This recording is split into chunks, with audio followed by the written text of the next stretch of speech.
What is up, everybody? It is Wick here, and I'm going to be talking about why you might hate selling on eBay after you start. This is not meant to be a negative video in any way, but just to show you the actual challenges you're going to face reselling. I know there's a lot of hype around reselling. There's a lot of resellers out there that are super overly positive on it, fake positivity. A lot of times they want to sell you the reselling dream. They have courses and stuff like that. I'm here to talk about the reality of reselling. Of course, I do this for a full-time living. I've been reselling now for over 10 years. So hopefully some of my insights can help you out, can prepare you for what's to come. So let's jump into it. I want to talk about listing first, get that out of the way. So if you ask a lot of eBay resellers their least favorite part about reselling, they're going to tell you that listing is the least favorite part. It's definitely mine, especially after you've listed stuff for the last 10 years.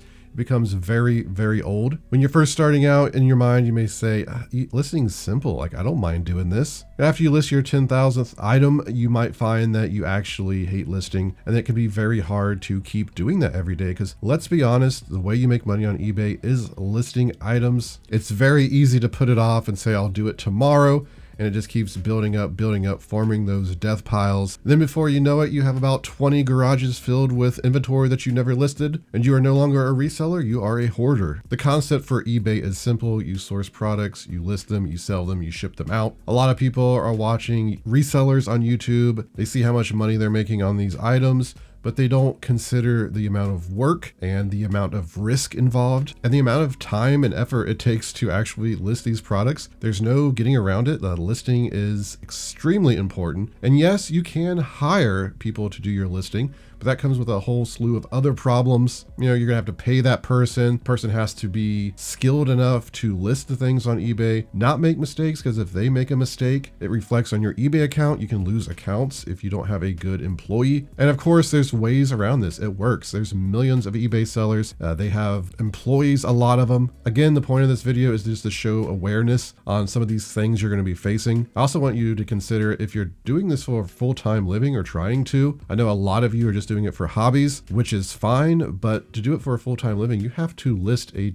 ton of items, thousands and thousands of items to make your monthly quotas, to pay your bills and all of that, which also means you have to be finding that kind of stuff or sourcing it from somewhere, whether it be wholesale, liquidation, storage units, retail arbitrage, thrifting, garage sales, rummage sales, buying things off Facebook Marketplace. It takes a lot of items to keep a steady flow of money, because that stuff isn't going to sell right away. That's another thing I want to bring to your attention. Resellers who are in this long game, they know a lot of their inventory is probably going to sit for months, if not over a year. I want you to consider a store like Walmart opening up. They build a new store. They spend millions of dollars to fill that store with inventory. All that inventory does not sell overnight. It takes time. It takes a lot of patience to sell on eBay, because also if you're finding good items, you don't want to mark them so low and then sell them, and you're just missing out on extra money that if you would have just held it for a few months, maybe you could have made an extra 10, 20 bucks. And a lot of you are like, well, who cares? I just want to sell it. I don't need to make an extra 10 or 20 bucks, but when you're selling hundreds of items, that kind of thing adds up very quickly. And it can be the difference between being successful and making enough money to pay your bills, or even making enough extra money that you can save money and invest and have, extra in the bank if you need it. It is good to price things fair, so you're able to move these things quick. Because another thing people don't realize is how much storage selling on eBay can take. Even if you are just a small seller with like 50 items listed, it takes a lot of space to store those 50 items. And because the hunt is the most enjoyable part of selling on eBay, for most people anyway, you're gonna find that you're finding a lot of stuff that's just going into storage and you're not listing. And even if you do list it, you gotta wait for it to sell, so you need space to store it. I have about 3 bedrooms filled with stuff and two-car garages filled with stuff, and half of my living room, which is got a bunch of inventory as well. And even though I do this for full time, I would consider myself somewhat of a small-time eBayer. I also sell on Amazon and locally and stuff like that as well, but all that stuff takes so much space. It's very hard just to have an eBay closet if you're trying to do this for a living, because you're going to need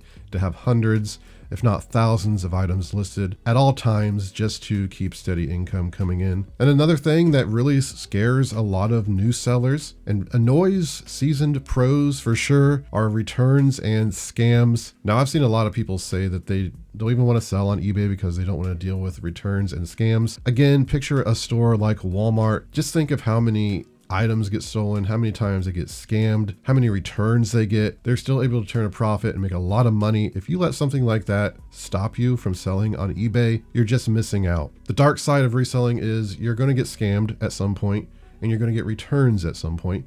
You're going to lose money at some point on an item. You find this awesome item you pay $2 for, you sell it for $300 on eBay, it gets destroyed in the mail, or the buyer tries to scam you on it, or just decides they don't want it and returns it. It's going to happen. It happens to everybody. It's impossible to avoid. Do not let that fear stop you from making a lot of money. Even if you lost money on a $200-$300 item, just think of the $200,000-$300,000 you could make over your lifetime or whatever selling on eBay. Over the last 10 years, I'm sure I've lost thousands of dollars on returns and scams. And honestly, scams very, very little on eBay. Sometimes it's hard to know if you're scammed because somebody will get something, maybe it's broken, and they try to send one that they already had that was broken back or something like that. And you scratch your head and you're like, was this really broken? Did this arrive broken? You don't really know for sure. And I know a lot of people will say, well, I'm just not going to accept returns on eBay. You might as well accept returns on eBay because all the person has to do is hit one little button that says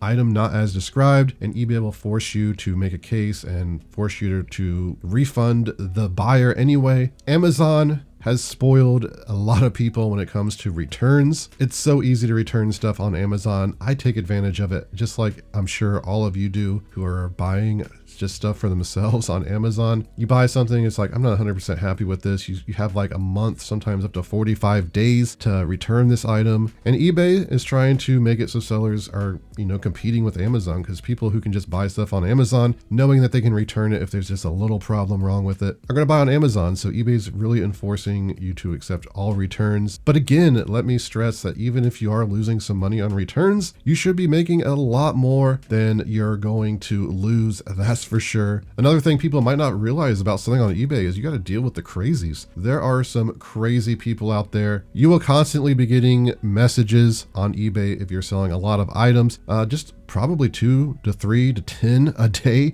even. And people are just lowballing you. They're sending you offers like, hey, we got this item listed for $30. Will you take $5 for it? It's just that kind of stuff all day long. People asking you to measure clothing, to measure a little door on a toy. And that takes time.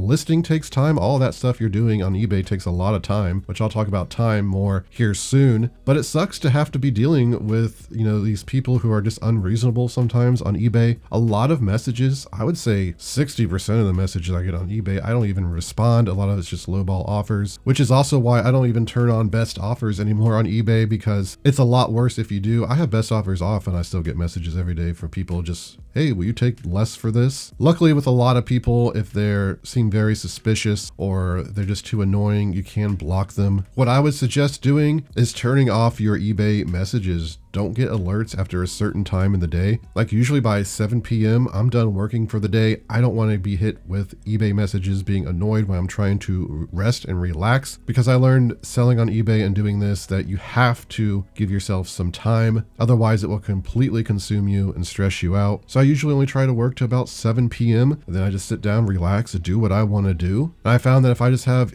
people messaging me about eBay stuff and trying to deal with that stuff, it just becomes a bit too much. It's good to kind of run your eBay business like a business. Give yourself some time off. Also, you should be ready for some unfair feedback. It doesn't matter, you could send people literally $100 bill with every order and somebody would leave you negative feedback. A lot of it's going to be unfair, and it's going to be really hard to get it removed from eBay unless there's a clear reason why it should be removed. And you get negative feedback for the worst reasons, like, hey, this person used too much tape on the box. Negative feedback is coming. There's no avoiding it. So shipping and fees, this is another thing I hear people are being very negative about when selling on eBay. They don't want to deal with shipping costs. They don't want to deal with the eBay fees. They say eBay fees are too high. Just think of it like this. eBay has a platform where they have millions, tens of millions of customers. You don't. If you can make your own website and get that kind of traffic, then more power to you. But that is why they charge a fee. They are a business. And the fees do range anywhere from 10 to 12% based on item category, plus a payment processing fee. So you can just figure that, if you're sourcing, that you're going to have to pay these fees. I don't talk about tax on this channel because I just, I'm not a tax expert, but generally shipping and fees you can write off as a business expense. So quick quit using the high fees on eBay as an excuse. Fees will keep going up as well, but you can put something on eBay and it's in front of tens of millions of people. Somebody's going to eventually buy it if it's a good product and you're going to make money on it. It's a very, very powerful platform. Also, shipping, you can do calculated shipping. You can do your own shipping. There's a huge shipping cost reduction when selling on eBay. A lot of people might not realize, sometimes up to 60% on what you'd be paying if you just took it to the post office. So there are ways to get around the shipping costs. Obviously, you have to price an item, consider shipping, because somebody's not going to pay full price for an item and then pay a bunch of shipping on top of that. And shipping is one of the biggest challenges you face on eBay because you have to learn and navigate the best way to ship things so you're not overpaying, because it's very easy to do with shipping. While we're at it, let's talk about taxes, because taxes are fun. If you're selling enough on eBay, you are going to have to pay taxes on your profits. Again, I don't want to give tax advice on the channel. You should talk to somebody who knows what they're actually talking about. I do my taxes through a program called Tax Act. It just asks me questions and I answer them. I've done my own research and that's how I do my taxes. I suggest, again, you do what you think is right. But there is no escaping the tax man. You're going to pay tax on top of all your profits. And if you try to avoid it, IRS is probably going to catch up to you at some point. So let's talk about time, because time is one of the most important things about selling on eBay or doing anything really, because it's a very limited resource. Not only time is just energy. You think that listing and dealing with eBay maybe doesn't take that much energy, but you'd be surprised. It takes time to source. It takes time to list. It takes time to ship the items. It takes time to order your shipping boxes, and also you have to store those shipping boxes. I forgot to mention earlier when I was talking about storage, that's just another thing that takes up room. If you're selling a lot of different size items, you need to have tons of storage boxes available. Otherwise, it just takes a ton of time to go out and find a box. Again, if you're doing this kind of part-time, you're only listing a few items a week, selling 2 or 3 items a week, maybe you don't have to worry about that as much, but full-time, you need to have a box army at all times. And once you sell these items, it does take time to package them up. It takes money to package them up. You have to buy packing supplies. I spend thousands of dollars every year in packing supplies, even though I get a lot of my boxes free using priority mail, since you can get a lot of priority mail boxes for free through the post office. Still, there's certain sizes I need to buy. There's bubble wrap, packing paper, all that kind of stuff, stickers, envelopes, poly bags, even stamps, all that stuff adds up. But again, that is a tax write-off. You also got to consider driving around. It takes a lot of time. It's a lot of wear on your car, costs a lot of money in gas driving around.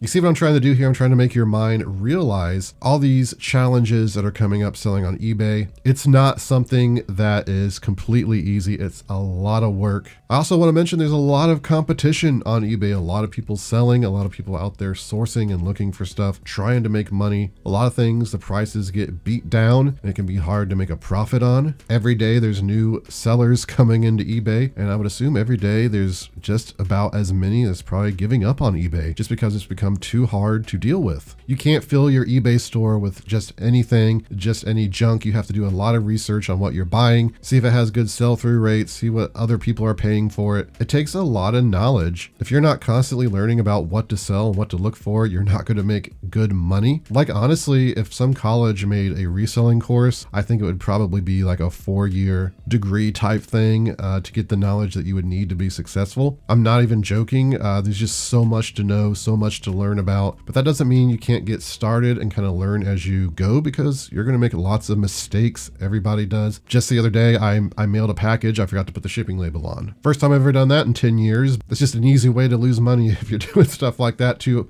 often. But you know what? I'm not going to beat myself up over it too much and, give up on eBay. It's just a learning lesson that I need to be more careful, because it is possible for me to do that. So let me know in the comments, do you think selling on eBay is worth it? Do you think selling on eBay is easy? Again, this video was just meant to be informative about the kind of challenges you're going to face on eBay, especially for anybody new, and kind of shed some reality on the whole reselling thing and making money online doing this, because I have seen a lot of people overhype it and make it seem like it's just super easy to do. There's so much to consider that I can't even talk about in this video, such as, if you're doing this full time, Can you get health insurance? Health insurance is super expensive for self-employed people. A lot of people would rather just work a job and have their health insurance be paid through their job to support their family. If you have a big family, it's going to be hard to make a lot of money or enough money to support your family doing this. You just have to sell a lot more. That's all the kind of stuff you have to consider if you're aiming to be a full-time reseller. Being sued, that could happen. You sell a random item and it burns someone's house down, some electrical item. Maybe they come back and you get sued. Again, I'm no lawyer. I don't know how exactly that stuff would work, but it's stuff that I think about. You have to deal with sometimes if you're selling a new product, the company will contact you and threaten to sue you because you're selling a product of theirs, even though you've obtained it legally. The list goes on and on. All these challenges can be overcome because I do it and a lot of other resellers do it. But I hope you enjoyed the video. If you did, please hit that like button for me. You can find me on Twitter, Instagram, TikTok, flipping_junk. And this has been Wick. Until next time.